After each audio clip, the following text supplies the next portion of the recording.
versioning is a very important aspect for any kind of team or collaborative work. The same is applied to data science projects as well.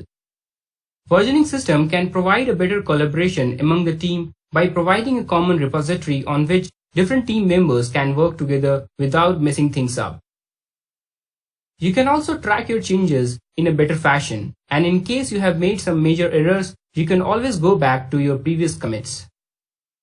All the benefits we have discussed apply even if it is an individual project. Take my words, you will have a sense of relief if you are using some kind of versioning system right from the beginning.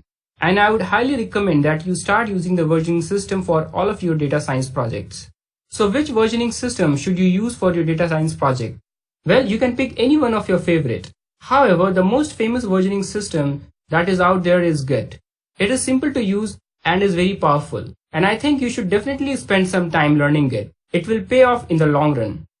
And if you want to share your work with your team members or publicly, then you can also take benefits of various service providers such as GitHub or Bitbucket. GitHub has become a very common choice for data scientists these days to showcase their work and to contribute to the open source projects. But I'll reiterate once again, whatever versioning system you pick, try to have it as a part of your project right from the inception phase.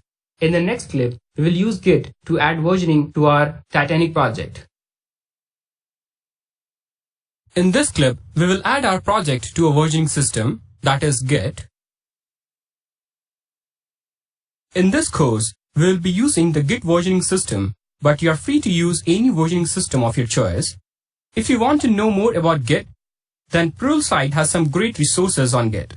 However, we will not be using advanced Git features in this course, so the commands used in this clip will be more than sufficient for the purpose of this course. So let's set up the Git on the Titanic project folder.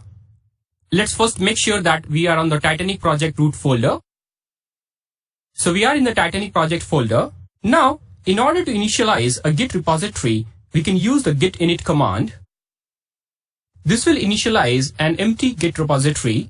Next, in order to add files to the Git versioning system, you can use the git add command. We have also specified dot, that means take all the files into this folder and add to the versioning system. Press enter. Now let's commit our changes using the git commit command. This will tell Git that we are done with our changes and now you can create a checkpoint. Also, you should always provide some commit message so that later on you can reference it, what changes you have done. And because this is an initial commit, we are adding a message initial commit using the -m flag. Press enter. Now the changes have been committed to our local Git repository. Now, in order to check the log, you can use the git log command. You can also specify another flag, one line, that will only give you the git commit message along with the commit ID. And here we can see our git commit message.